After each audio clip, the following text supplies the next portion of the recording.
الحمد لله رب العالمين والصلاة والسلام على سيد الأنبياء وأشرف المرسلين وعلى آله وأصحابه أجمعين.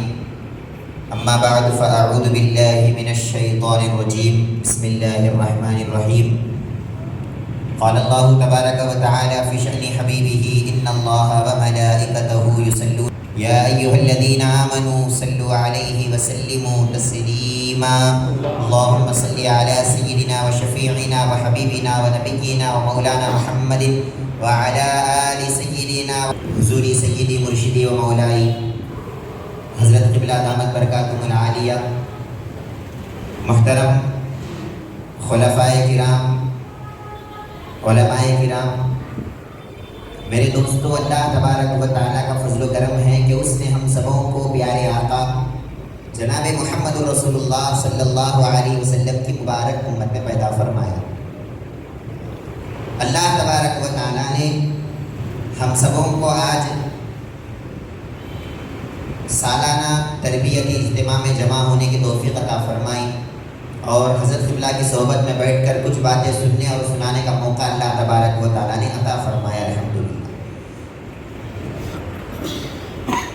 محترم حاضرین کرام، اللہ تبارک و تعالیٰ نے جب انسانوں کو پیدا کیا تو انسانوں کو پیدا کرنے کے بعد پھر ان کی ہدایت کی ذمہ داری بھی اللہ تبارک و تعالیٰ نے اپنے ہاتھ میں لے لیا۔ دو راستے اللہ تبارک و تعالیٰ نے انسانوں کو عطا فرمایا۔ قرآن مجید میں ارشاد فرمایا کہ وَهَدَيْنَاهُ النَّجْدَيْنِ، کہ ہم نے انسان کو دو راستے بتائے، ایک برائی کا راستہ بھی انسان کو بتایا، ایک اچھائی کا راستہ بھی انسان کو بتایا۔ اب یہ انسان کی چوائس ہے کہ وہ چاہے تو اچھائی کو اختیار کر لے، چاہے تو وہ برائی کو اختیار کر لے۔ لیکن اگر کوئی شخص برائی کو چھوڑ کر اچھائی کی طرف آتا ہے اور اچھائی کو لینے کی کوششیں کرتا ہے تو پھر اللہ تبارک و تعالیٰ ارشاد فرماتا ہے کہ جو کوئی اچھائی کو لینے کے لیے آتا ہے اور اچھائی کے لیے کوششیں کرتا ہے، پھر ہم اس کی مدد کرتے ہیں اور اس کے اطراف ہم کیا کرتے ہیں، مدد کرنے والوں کو بھی عطا کرتے ہیں۔ وجہ کیا ہے؟ وجہ یہ ہے کہ وہ اچھائی پہ چل رہا ہے، وہ خیر پہ ہے۔ جب تک وہ خیر پہ ہے اور جب تک وہ اچھائی پہ ہے، اس وقت تک اللہ تبارک و تعالیٰ خود اس کی مدد میں لگا ہوا رہتا ہے۔ اب دنیا والے اس کی مدد کرے یا نہ کرے، اس کو اس چیز کی ضرورت نہیں ہوتی، اس کو تو بس یہ اطمینان ہوتا ہے کہ میرا اللہ میرے ساتھ ہے۔ وجہ کیا ہے؟ وجہ یہ ہے کہ میں حق پر ہوں اور میں اچھائی پر ہوں، اور جب تک میں اچھا ہوں میرا خدا میرے ساتھ ہے اور وہ میری مدد کرنے والا ہے۔ سرکار دو عالم صلی اللہ علیہ وسلم اور حضرت ابوبکر صدیق رضی اللہ عنہ جب مکے سے ہجرت کر کے مدینے کو جا رہے تھے، راستے میں غار ثور میں آپ نے قیام فرمایا۔ پیچھے سے مکے کے دشمن آ رہے ہیں، پیچھے سے کفار آ رہے ہیں، سرکار دو عالم صلی اللہ علیہ وسلم کے قتل کا ارادہ لے کر سرکار کو ڈھونڈتے ہوئے آ رہے ہیں، اور حضرت ابوبکر صدیق رضی اللہ عنہ اور سرکار دو عالم صلی اللہ علیہ وسلم غار کے اندر موجود ہیں، غار ثور میں ہیں، اور دشمن آ گئے ہیں، غار کے اوپر دشمن دکھ رہے ہیں۔ ابوبکر صدیق رضی اللہ عنہ کو دشمن کی تلواریں نظر آ رہی ہے، دشمن کی تلواریں چمکتی ہوئی نظر آ رہی ہے۔ آپ حضرت رسول اللہ صلی اللہ علیہ وسلم سے کہتے ہیں کہ یا رسول اللہ صلی اللہ علیہ وسلم، دشمن اوپر آ گیا ہے، اب اگر وہ غار کے اندر دیکھ لے گا، اگر وہ ہم کو دیکھ لے گا تو پھر ہماری خیر نہیں ہے، وہ ہم کو تکلیف پہنچائیں گے۔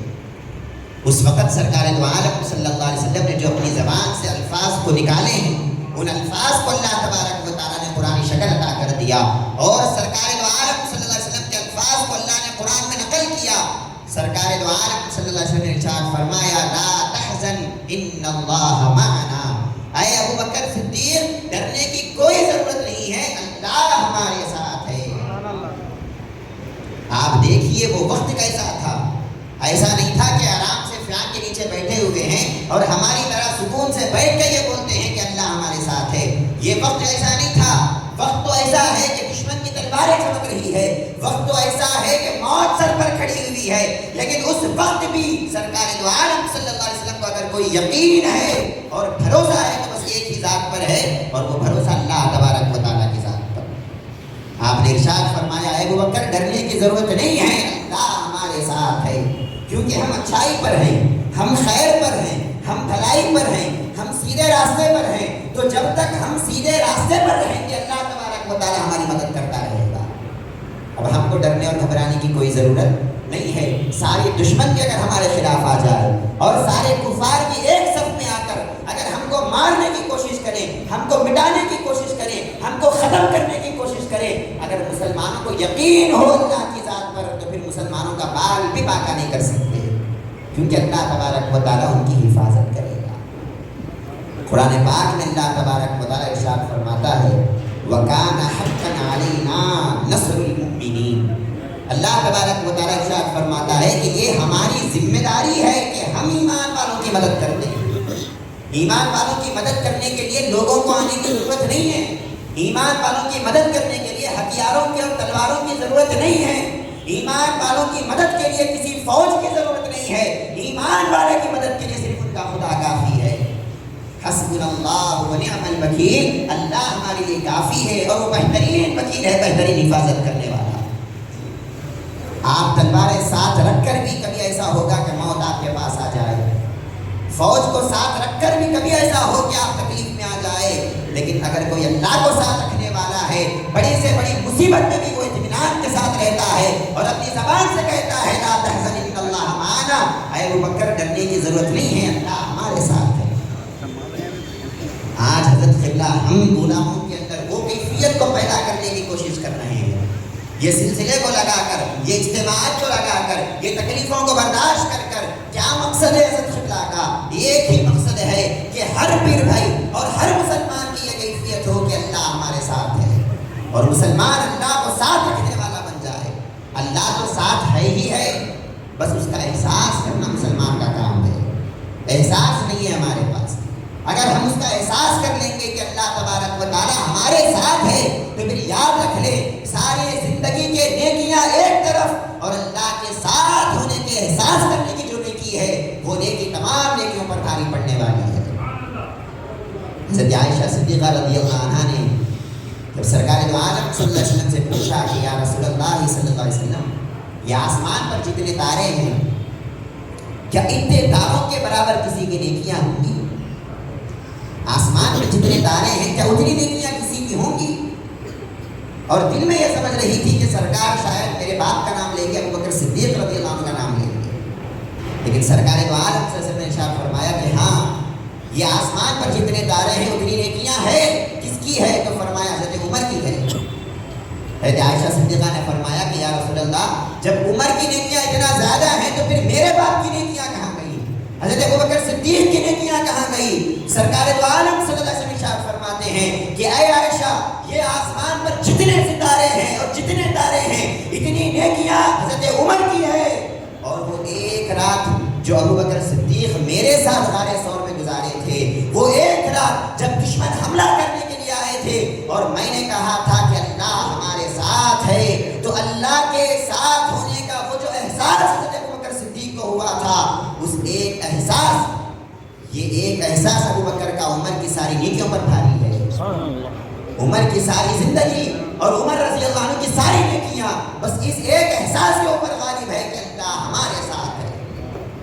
اس کا مطلب یہ نہیں ہے کہ حضرت عمر کو یقین نہیں تھا اللہ کے ساتھ ہونے کا، مطلب یہ بتانا چاہ رہے ہیں سرکار دو عالم کہ اللہ کو ساتھ رکھنے والا مومن اس کی نیکیاں کیا ہو سکتی ہے، اس کے گناہ کیا ہو سکتے ہیں، اس کے اعمال کیا ہو سکتے ہیں، ارے وہ تو ہمیشہ اللہ کو ساتھ رکھنے والا ہے، اللہ کے ساتھ ہونے کا یقین رکھنے والا ہے۔ جب بروز قیامت اٹھے گا اللہ تبارک و تعالیٰ حساب و کتاب لے گا تو یہ بندہ کہے گا کہ اے اللہ کون سا حساب ہے، کس کا حساب ہے؟ ارے ہر وقت تجھے ساتھ رکھتے ہوئے آیا ہوں، ہر وقت تیرا احساس کرتے ہوئے آیا ہوں، ہر وقت تیری فکر میں، تیرے دھن میں، تیرے ذکر میں رہ کر آیا ہوں، اب یہاں پر حساب کیسا ہے؟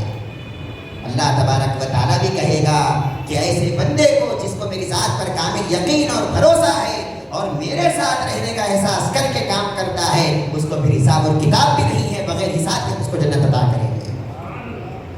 بس ایک شرط ہے، اللہ تبارک و تعالیٰ جب ہمارے ساتھ ہے تو اس کا احساس کریں ہے۔ کیونکہ ہمارے ساتھ دشمن بھی لگے ہوئے ہیں، ایک طرف شیطان بھی ہے، ایک طرف نفس بھی ہے، ایک طرف ماحول بھی ہے۔ جب ہم پیدا ہوتے ہیں ماحول میں ہمارے آس پاس کے لوگ ہم کو یہ بتاتے ہیں کہ باپ تو اکیلا ہے، تیرے ساتھ تیرے ماں باپ ہے، تیرے ساتھ تیرے بھائی بہنا ہے، تیرے ساتھ فلاں ہے، تیرے ساتھ فلاں ہے، لیکن ہمارا ماحول ایسا نہیں ہے کہ کوئی ایک ایسا کہے کہ بندے تجھے ڈرنے کی ضرورت نہیں ہے، تیرے ساتھ اللہ ہے۔ نہ ہمارے ماں باپ میں آج وہ فکر رہی، نہ آج ہمارے بھائی بہنوں میں وہ فکر رہی، نہ آج ہمارے رشتہ داروں میں وہ فکر رہی۔ ہر کوئی بس یہی کہے گا کہ تیرے ساتھ میں ہوں، اگر کوئی مصیبت آئی تو مجھے بول، میں آؤں گا مدد کو۔ ہر کوئی یہی بولتا ہے۔ اگر تجھے کوئی مصیبت آئی، دوست یہ بولتا ہے اپنے دوست کو، اگر تجھے کچھ پریشانی آئی تو ایک کال کر، میں آ جاتا ہوں۔ باپ اپنی بیٹی کو بولتا ہے اگر تجھے سسرال میں کوئی مصیبت آئی تو ایک فون کر، میں آ جاتا ہوں۔ ارے بھائی تم کتنی دور ہے اپنی بیٹی سے، تم کتنی دور ہے اپنے بھائی سے، تم کتنی دور ہے اپنے باپ سے، اللہ تبارک و تعالیٰ تو رگے جان سے قریب ہے۔ اتنی دور رہنے والے باپ کو پکارنے سے بہتر یہ ہے کہ تم اللہ تبارک و تعالیٰ کو پکارو۔ اتنی دور رہنے والے دوست کو پکارنے سے یہ ہے کہ تم حقیقی دوست اللہ تبارک و تعالیٰ کو پکارو۔ سرکار دو عالم صلی اللہ علیہ وسلم نے یہی سبق غار ثور میں ہم کو دیا، اور سرکار دو عالم صلی اللہ علیہ وسلم ارشاد فرماتے ہیں، اے ابو بکر ڈرنے کی ضرورت نہیں ہے، میری فوج، میرے مسلمان، میرے ماننے والے تو مدینے میں ہیں، وہ تو بہت دور ہے، نہ وہ لوگ میری آواز کو سن سکتے ہیں، نہ میری مدد کو آ سکتے ہیں، لیکن اللہ تبارک و تعالیٰ تو رگے جان سے بھی قریب ہے، اس کو پکارنے کے لیے آواز کی بھی ضرورت نہیں ہے۔ اللہ فرماتا ہے بس تم دل میں پکارو، ہم تمہارے دل کی آواز کو سن لیتے ہیں۔ تم کو اپنی زبان کو ہلانے کی ضرورت نہیں ہے، تم کو چیخنے کی ضرورت نہیں ہے، بس تم اپنے رب سے مناجات کرو، آہستگی میں تم بات کرو، تمہارا رب اتنا قریب ہے، تمہارے دل میں آنے والے خیالات سے بھی وہ رب واقف ہے۔ حضرت موسیٰ علیہ السلام نے اللہ تبارک و تعالیٰ سے پوچھا کہ اے اللہ تو قریب ہے تو بول، میں تجھے آہستہ آہستہ پکاروں گا، اگر تو دور ہے تو بول، میں تجھے چیخ چیخ کر پکاروں گا، تو کہاں ہے؟ اللہ تبارک و تعالیٰ فرماتا ہے کہ موسیٰ میں دور نہیں ہوں، میں تو اتنا قریب ہوں، آہستہ بولنے کی بھی ضرورت نہیں ہے، بس اپنے دل میں خیال کرو میں وہیں پر تمہارے ساتھ موجود ہوں۔ مسلمانوں یہ جو احساس ہے جو نبیوں کو تھا، اور یہ جو احساس ہے جو ولیوں کو تھا، آج وہ احساس اللہ والے ہمارے اندر پیدا کرنے کی کوشش کرنا چاہتے ہیں، اور یہی سب سے بڑی دولت ہے۔ اور مسلمان کا کام ہی یہی ہونا چاہیے کہ مسلمان اپنے ساتھ مال و دولت کو نہیں رکھتا، مسلمان اپنے ساتھ حکومت اور سلطنت کو نہیں رکھتا، مسلمان اپنے ساتھ پراپرٹی اور بینک بیلنس کو نہیں جمع کرتا، مسلمان اگر اپنے ساتھ رکھتا ہے تو بس اللہ تبارک و تعالیٰ کی ذات کو رکھتا ہے، اور اس کی ذات پر یقین کر کے جب مسلمان نکلتا ہے تو پھر ساری دنیا کو اللہ تبارک و تعالیٰ اس کے قدموں میں لا کے ڈال دیتا ہے۔ سرکار دو عالم صلی اللہ علیہ وسلم ایک مرتبہ سفر پہ تشریف لے گئے، صحابہ بھی ساتھ ہیں، ہزاروں کے صحابہ ہیں۔ سرکار دو عالم صلی اللہ علیہ وسلم جب جا رہے ہیں تو تھوڑی سی تھکان محسوس ہوئی، تو سرکار دو عالم صلی اللہ علیہ وسلم کیا کرتے ہیں، جھاڑ کے نیچے تھوڑا سا آرام کرنے کے لیے بیٹھ جاتے ہیں، اپنی تلوار کو اس جھاڑ کے اوپر لگا دیتے ہیں اور نیچے آرام سے لیٹ جاتے ہیں۔ واقعہ یہ ہوا کہ صحابہ میں ایک کافر بھی تھا، ایک دشمن بھی تھا، اس نے دیکھا کہ سارے سرکار بھی سو رہے ہیں اور سارے صحابہ بھی سو رہے ہیں، اور سرکار کی تلوار جھاڑ میں لٹک رہی ہے، یہ بڑا اچھا موقع ہے، نعوذ باللہ آپ سرکار کا کام تمام کر دیں گے۔ اب آیا، تلوار کو نکالا جھاڑ کے اوپر سے، سرکار دو عالم صلی اللہ علیہ وسلم کے سینے اقدس پر بیٹھا اور تلوار کو سرکار کی گردن پر رکھا اور کہا من یمنعک منی، اے محمد بتائیے اب آپ کو کون بچائے گا مجھ سے، کون بچائے گا؟ یہ صحابہ بچائیں گے میری تلوار سے؟ کون بچائے گا آپ کو میری تلوار سے؟ کیا آپ لڑیں گے مجھ سے؟ کیا آپ کی فوج بچائے گی مجھ سے؟ گردن پر تلوار ہے، اگر میں چاہوں تو ایک سیکنڈ میں آپ کی گردن نکال سکتا ہوں، بتائیے کون بچائے گا؟ اگر ہم ہوتے تو کیا کرتے؟ مسلمانوں ذرا غور کرو، اگر ہم ہوتے تو کیا کرتے؟ آج ہماری تو یہ حالت ہے، اگر ہم راستے میں جا رہے ہیں، چار لوگ ہم کو پکڑ کے بولے بول جے شری رام، میں تو مار دیتا ہوں، کیا کرتے ہیں؟ آج ہو رہا ہے، ہم عالم دیکھ رہے ہیں، مسلمان کے اندر ڈر کیوں پیدا ہو رہا ہے، مسلمان اتنا پریشان کیوں ہے؟ وجہ بس ایک ہی ہے کہ اس کو اللہ پر یقین اور بھروسہ نہیں ہے۔ ہمارے دادا پیر نور شاہ علیہ رحمت و رضوان ارشاد فرماتے تھے کہ مسلمان اور پریشان یہ دو ایک جگہ جمع نہیں ہو سکتے، اگر کوئی مسلمان ہے تو وہ پریشان نہیں ہو سکتا، اگر کوئی پریشان ہے تو وہ مسلمان نہیں ہو سکتا۔ آج ہم صرف پریشان ہے، مسلمانی کا نام اور نشان ہماری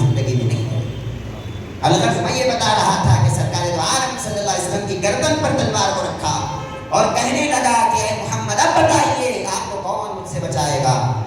سرکار دو عالم صلی اللہ علیہ وسلم کو چونکہ اللہ پر یقین تھا، اللہ پر بھروسہ تھا، ان کو معلوم تھا کہ یہ تلوار مجھ سے دور ہے، اللہ مجھ سے بھی زیادہ قریب ہے۔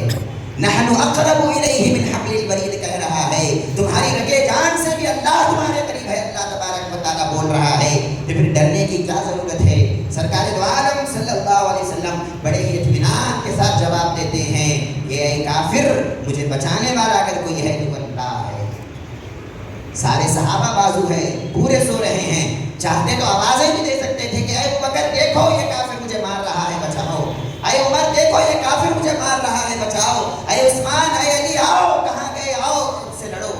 لیکن سرکار دو عالم صلی اللہ علیہ وسلم کو صحابہ پہ بھروسہ نہیں تھا، ان کو بھروسہ اور یقین تھا کہ اللہ تبارک و تعالیٰ کی ذات پر تھا۔ کہنے لگے کہ اے کافر، مجھے اگر کوئی بچانے والا ہے تو اللہ تبارک و تعالیٰ ہے۔ پھر اللہ تبارک و تعالیٰ کیسی مدد کیا؟ کیا اللہ ایسے ہی چھوڑ دیتا ہے اپنے ماننے والوں کو؟ کیا ایسے ہی اللہ چھوڑ دیتا ہے ایمان والوں کو؟ قرآن میں تو اللہ کہتا ہے وَمَن يَتَوَكَّلْ عَلَى اللَّهِ فَهُوَ حَسْبُهُ، تم اللہ پہ بھروسہ تو کر کے دیکھو، پھر اللہ تمہارے واسطے کافی ہے، تم کو پھر کسی چیز کی ضرورت نہیں ہے، اللہ تمہاری مدد کرنے کے لیے کافی ہے۔ اب واقعہ کیا ہوا؟ جب سرکار دو عالم صلی اللہ علیہ وسلم نے کہا کہ مجھے بچانے والا اللہ ہے، تو ہاتھ میں تلوار تھی اور سرکار دو عالم صلی اللہ علیہ وسلم کی گردن پر تلوار کو رکھا ہوا تھا، لیکن جیسے ہی اللہ کا نام سنا اس کے دل میں ہیبت پیدا ہو گئی، جیسے ہی اللہ رب العزت کا نام سنا اس کے دل میں کیفیت پیدا ہو گئی، ہاتھ پاؤں میں لرزہ آ گیا۔ عالم صلی اللہ علیہ وسلم اس کی تلوار کو اٹھا لیتے ہیں اور اس کی گردن پر تلوار کو رکھ کر کہتے ہیں کہ اے کافر، اب تو بتا کہ تجھے مجھ سے کون بچانے والا ہے؟ بڑا کام صرف نمازیں پڑھتے رہنا نہیں ہے، مسلمان کا سب سے بڑا کام صرف روزے رکھتے رہنا نہیں ہے، مسلمان کا سب سے بڑا کام صرف زکوٰۃ و حج میں اپنی زندگی کو بسر کرنا نہیں ہے، مسلمان کا سب سے بڑا کام یہ ہے کہ اس کو یہ یقین ہو کہ اللہ تبارک و تعالیٰ میرے ساتھ ہے۔ سرکار دو عالم صلی اللہ علیہ وسلم ارشاد فرماتے ہیں افضل الایمان ان تعلم ان اللہ معک حیث ما کنت، اے بندے سب سے افضل ایمان یہ ہے، سب سے کامل ایمان یہ ہے اور سب سے بڑا ایمان یہ ہے کہ تو جہاں کہیں بھی رہے تجھے یہ احساس ہو اور یہ یقین ہو کہ اللہ تبارک و تعالیٰ میرے ساتھ ہے، میں کبھی اکیلا نہیں ہوں۔ ہاں میرا باپ مجھ سے دور ہے، میرے بیوی بچے مجھ سے دور ہے، میرے دوست و احباب مجھ سے دور ہے، ساری کائنات مجھ سے دور ہے، لیکن اگر کوئی مجھ سے قریب ہے تو میرا اللہ میرے قریب ہے، اگر کوئی میرے ساتھ ہے تو رب العزت میرے ساتھ ہے۔ مسلمانوں، آج ہم کو وہ یقین پیدا کرنے کی ضرورت ہے، آج ہم کو وہ احساس پیدا کرنے کی ضرورت ہے، اللہ تبارک و تعالیٰ کی ذات پر وہ یقین پیدا کرنے کی ضرورت ہے۔ قسم خدا کی جب ایسا یقین ہمارے دلوں میں آ جائے گا، ہم بھی جب دنیا میں نکلیں گے ساری دنیا کو اللہ ہمارے قدموں میں لا کے ڈالے گا، ہم کو کسی کے سامنے جھکنے کی ضرورت نہیں پڑے گی۔ صحابہ کرام کا یہی معمول تھا، جب صحابہ کرام نکلتے تھے جہاد کے لیے تو ان کو پیسوں پر بھروسہ نہیں تھا، وہ مال پر بھروسہ کر کے نہیں نکلتے تھے، وہ فوج پر بھروسہ کر کے نہیں نکلتے تھے، وہ اپنے تلواروں پر بھروسہ کر کے نہیں نکلتے تھے، بلکہ صحابہ جب نکلتے تھے اللہ کی راہ میں تو صرف اور صرف رب العزت پر بھروسہ کر کے نکلتے تھے، اور جب نکلتے تھے تو کافروں کی ہمت نہیں تھی کہ مسلمانوں کے سامنے ٹھہر سکے، اور مسلمانوں کی کیا کیا کر کے بتا دیا۔ ایک مرتبہ صحابہ کرام جا رہے ہیں، راستے میں سمندر آ گیا، راستے میں پانی آ گیا، سمندر آ گیا، سمندر کے اس طرف فوج ہے کافروں کی جن سے لڑنا ہے، لیکن کشتی نہیں ہے جانے کے واسطے، جانے کے واسطے کوئی کشتی نہیں ہے، تیر کے جانے کے واسطے کوئی کشتی نہیں ہے، کیسا جائیں گے؟ سمندر کو پار کرنا ہے، کیسے کریں گے؟ صحابہ کرام سوچتے ہیں اب کیا کیا جائے، سمندر ہے اور ہمارے پاس تو صرف گھوڑے ہیں، ہمارے پاس تو صرف گھوڑے ہیں، کشتی تو نہیں ہے، سمندر کے اس پار جانا ہے، کافروں سے مقابلہ کرنا ہے، کیسے کریں گے؟ ان تمام صحابہ کے جو کمانڈر تھے انہوں نے تمام صحابہ کو جمع کیا اور کہا کہ اے صحابیوں، میں ایک ہی بات پوچھتا ہوں، سچ سچ جواب دیو، رسول اللہ صلی اللہ علیہ وسلم کے سچے رسول ہونے کا یقین ہے یا نہیں ہے؟ اب یہاں پر میں کشتیوں کی بات نہیں پوچھ رہا ہوں، یہاں پر میں سمندر کو پار کرنے کی بات نہیں پوچھ رہا ہوں، میں تم سے تدبیریں نہیں پوچھ رہا ہوں، بس ایک ہی بات پوچھتا ہوں، کیا تم کو سرکار کے سچے رسول ہونے کا یقین ہے یا نہیں ہے؟ تو صحابہ نے کہا کہ بے شک ہم کو یقین ہے کہ سرکار سچے رسول ہے۔ پھر فرمایا کہ کیا سرکار کی باتوں پر یقین ہے یا نہیں ہے؟ تو کہا اللہ کی مدد ہمارے ساتھ ہے، اگر تم کو اللہ پر یقین اور بھروسہ ہے، میں حکم دیتا ہوں تم کو کہ کشتی تو نہیں ہے سمندر پار کرو, اپنے گھوڑوں کو لے کر سمندر میں سوار ہو جاؤ, اپنے گھوڑوں کو لے کر سمندر میں چلو. روایتوں میں آتا ہے, صحابہ بیان کرتے ہیں کہ پانی اتنا زیادہ تھا, اگر ایک اونٹ بھی جاتا سمندر میں تو اس پانی میں بہہ کے چل جاتا. لیکن جب صحابہ اللہ پر یقین کر کے اور اللہ پر بھروسہ کر کے جب سمندر میں جاتے ہیں, روایتوں میں آتا ہے جس طرح زمین پر وہ چل رہے تھے اسی طرح سمندروں پر بھی انہوں نے گھوڑوں کو چلا دیا. اور جب سمندر پار ہو گئے, گھوڑے بھیگنا تو دور کی بات, آدمی بھیگنا تو دور کی بات, گھوڑوں کے ڈھروں تک بھی پانی نہیں آیا سمندر کا. یہ کون ہے جو سمندروں میں مسلمانوں کی حفاظت کرنے والا ہے؟ یہ کوئی دوسرا نہیں ہے. نہ ان کو کشتی پر بھروسہ تھا, نہ ان کو ساز و سامان پر بھروسہ تھا, ان کو بھروسہ اور یقین تھا رب العزت کی ذات پر بھروسہ تھا. ان کو یقین تھا ڈبانے کی طاقت پانی میں نہیں ہے, ڈبانے کی طاقت اللہ تبارک و تعالیٰ کے پاس ہے. اگر اللہ نہ چاہے تو سمندر میں یہ مجال نہیں کہ ہمارا بال بھی واقع کر سکے. صحابہ نے اپنے گھوڑوں کو ڈال دیا اور گھوڑوں کو چلاتے ہوئے سمندر کے پار چلے گئے. علامہ اقبال علیہ رحمۃ الرحمان نے کیا خوب کہا, دشت تو دشت دریا بھی نہ چھوڑے ہم نے, دشت تو دشت دریا بھی نہ چھوڑے ہم نے, بحر ظلمات میں دوڑا دیے گھوڑے ہم نے. ہم وہ قوم ہیں مسلمان کہ ہم سمندروں میں اپنے گھوڑوں کو ایک زمانے میں دوڑایا کرتے تھے. ہم وہ قوم ہیں مسلمان جو آگ میں کود جایا کرتے تھے. ہم وہ قوم ہیں مسلمان جو کافروں سے لڑتے تھے تو دل میں ڈر پیدا نہیں ہوتا تھا. پھر وہی مسلمان پھر آج کیا ہے؟ نہ آج ہم کو وہ یقین ہے اللہ پر, نہ اللہ پر بھروسہ ہے. تو الغرض بتانے کا مقصد یہ ہے کہ اس طرح کے پروگرامس رکھ کر ہم کو کوئی جو ہے نئی بات بتائی نہیں جا رہی ہے. یہ وہی بات ہے جو حضرت آدم علیہ السلام کے زمانے سے چلتی ہوئی آ رہی ہے. حضرت آدم علیہ السلام کو بھی اللہ نے کہا تھا کہ میں ساتھ ہوں, حضرت نوح کو کہا تھا کہ میں ساتھ ہوں, حضرت ابراہیم کو کہا تھا کہ میں ساتھ ہوں, اسماعیل کو کہا تھا کہ میں ساتھ ہوں. ہر نبی کو اللہ نے یہی پیغام دیا کہ لا الہ الا اللہ, کوئی مدد کرنے والا نہیں ہے, کوئی حاجت روا نہیں ہے, کوئی معبود نہیں ہے سوائے اللہ تبارک و تعالیٰ کے. کوئی ساتھ ہے تو بس اللہ ہے, کوئی حاجت روا ہے تو بس اللہ ہے, کوئی معبود ہے تو بس اللہ ہے, کوئی مدد کرنے والا ہے تو بس اللہ ہے. ہر نبی کو اللہ نے بس ایک ہی پیغام دیا. اور جب سرکار دو عالم صلی اللہ علیہ وسلم کی باری آئی تو آپ کو بھی اللہ نے یہی پیغام دیا کہ یا رسول اللہ ہم آپ کے ساتھ ہیں. سرکار دو عالم نے اپنے صحابہ کو یہی تعلیم دیا کہ اللہ ہمارے ساتھ ہے. صحابہ نے اللہ والوں کو یہی تعلیم دیا کہ اللہ ہمارے ساتھ ہے. آج اللہ والے ہم کو بھی یہی تعلیم دے رہے ہیں کہ اللہ ہمارے ساتھ ہے. آج ہم کو بس اس بات پر یقین اور بھروسہ کرنے کی ضرورت ہے. جب ہم اس پر یقین اور بھروسہ کریں گے تو یقیناً اللہ تبارک و تعالیٰ کی محبت ہمارے اندر پیدا ہوگی. اور جب اللہ کے ساتھ ہونے کا یقین آئے گا پھر ہم گناہ نہیں کریں گے. گناہ کرنے سے پہلے 100 بار سوچیں گے کہ اللہ میرے ساتھ ہے, مجھے دیکھ رہا ہے, تو پھر میں گناہ کیسے کروں. وہ کیفیت ہمارے اندر پیدا ہونے کی ضرورت ہے. جب اللہ ساتھ ہونے کا یقین آ جائے گا پھر خود بخود وہ نماز کو جائے گا. اس کو بلانے کی ضرورت نہیں ہے کہ نماز کو آ, وہ خود بخود جائے گا کیونکہ اس کو یقین ہوگا کہ اللہ میرے ساتھ ہے. کل قیامت میں اگر اللہ سوال کرے گا نماز کیوں نہیں پڑھا تو میں کیا جواب دوں.